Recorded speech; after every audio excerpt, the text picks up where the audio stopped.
dahil nga ang dami nang nanghihingi ng update about kay Thunder, samahan nyo na nga lang kami today na ipavaccine siya. Ito na nga yung last niya na bakuna sa 8-in-1. And yung susunod nun is anti-rabies na. Hintay-hintay nga lang kami dito habang may finifill upan yung daddy niya ng mga kung ano-ano dyan. Alam nyo siguro yung mga alaga talaga natin, nakakaramdam sila kapag tuturukan sila, no? Kasi kada babalik nga kami dito, ay parang biglang tumatamlay si Thunder. Oh, kita nyo yan, 7 kilos na. Tumataba at lumalaki na talaga yan siya. Natatakot na maturukan. Takot na. Hindi na umiimik na. Iyak-iyak na eh.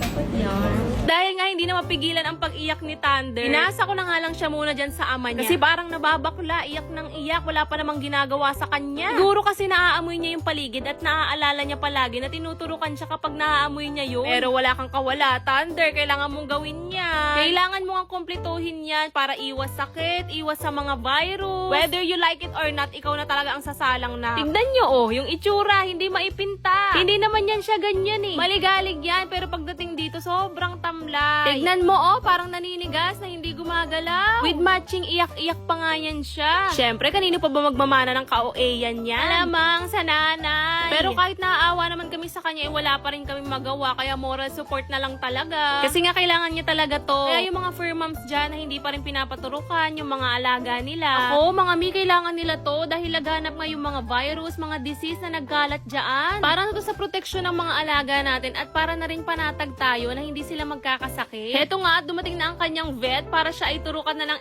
8-in-1. At pagkatapos nga nito mga mi, nakaschedule na siya for anti-rabies. Okay na, ma'am. Okay Tayo na lang ito na. ng kanya. Okay na po, Thunder. Sige na. Thank you ka na sa kanila. Thank you po. Thank you po. Buti na nga lang at mabilis lang natapos talaga. At kahit papano naman na-minimize yung pag-iyak niya. Dito nga syempre bayaran time na tayo. Sa mga katulad naming fur parent, alam nyo yan na magastos talaga maging fur parent. Umiyak siya ngayon ah. Umiyak ka ngayon ah. Saktan ka? Thank you po.